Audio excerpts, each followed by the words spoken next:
Good day, YouTube. Welcome back to part 4. Let's get started. Luis Garavito, part 4. We're still in adulthood, 1980s. Garavito's employment at the bakery was terminated after fighting his co-workers. He subsequently attempted suicide.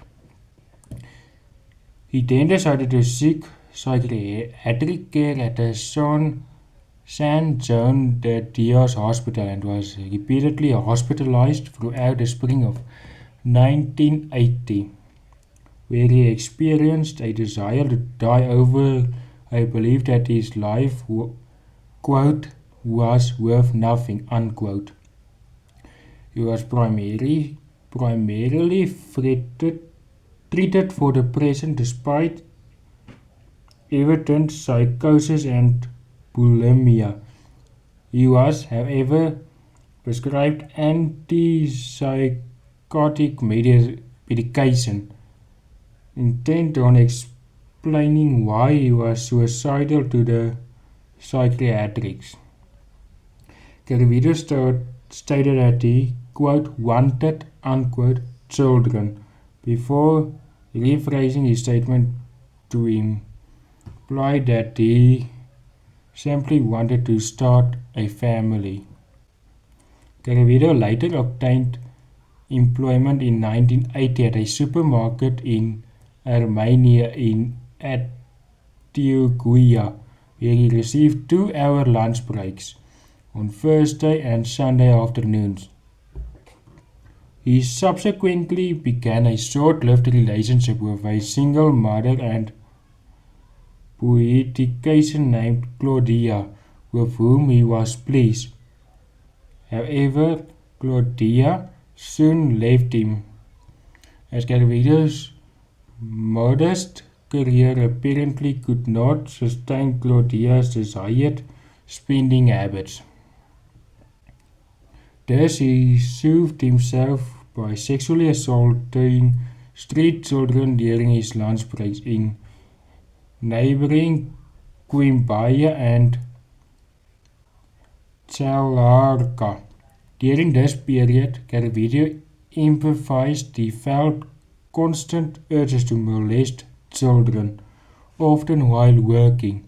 In the autumn of 1980, he began carrying razor blades, candles, and lighters in order to torture his victims further, and even removed a tooth to bite them more effectively.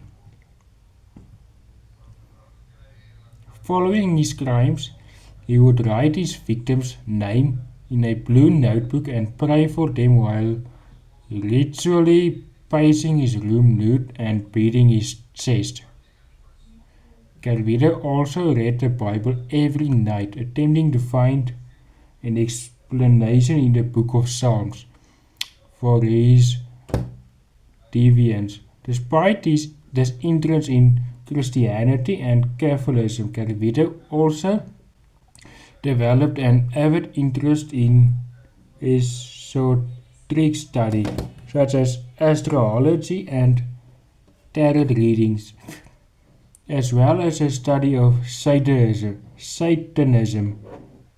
After receiving an esoteric book from a friend, he would visit palm readers and other fortune tellers before concluding they too knew little regarding the occult. Afflicted with bouts of depression and guilt from his crimes, Garavito alleged that he suffered nightmares from his victims and would wake up crying over the children before laughing at them. Upon discovering Adolf Hitler's autobiography Mein Kampf, Garavito became very fond of the Nazi leader and even made several connections between both of their lives, such as traumatic childhoods, homosexual experiences, and years spent in vacancy. He thus developed an obsession at admiration of Hitler and the mass graves of the Holocaust, later remarking to investigators that he, quote, liked the concentration camps, unquote. On 25 January 1984, on his 27th birthday, Garavito was housed under psychiatric care for 33 days following a mental breakdown.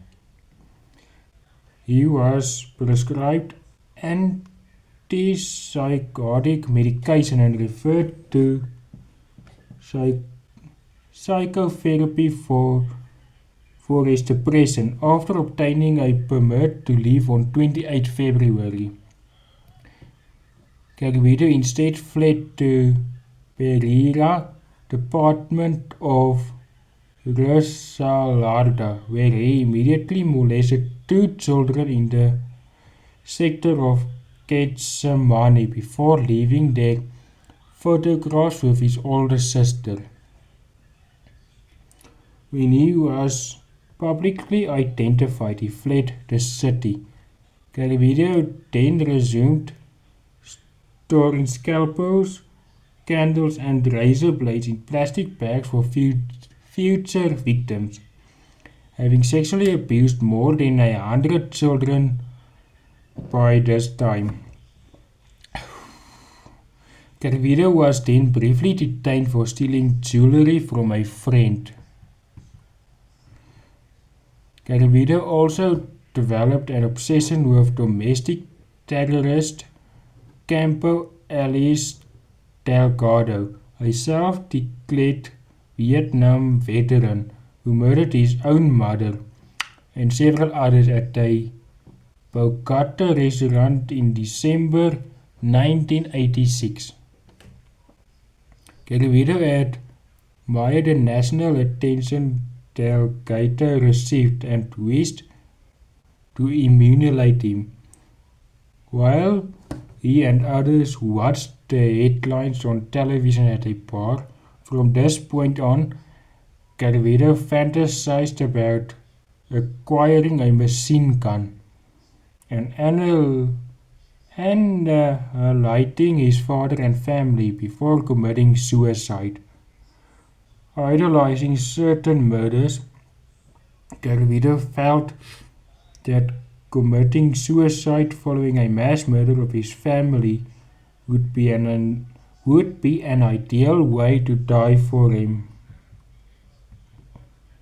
During this period, Garavito dated a single mother, Gracilia Zabaleta, who resided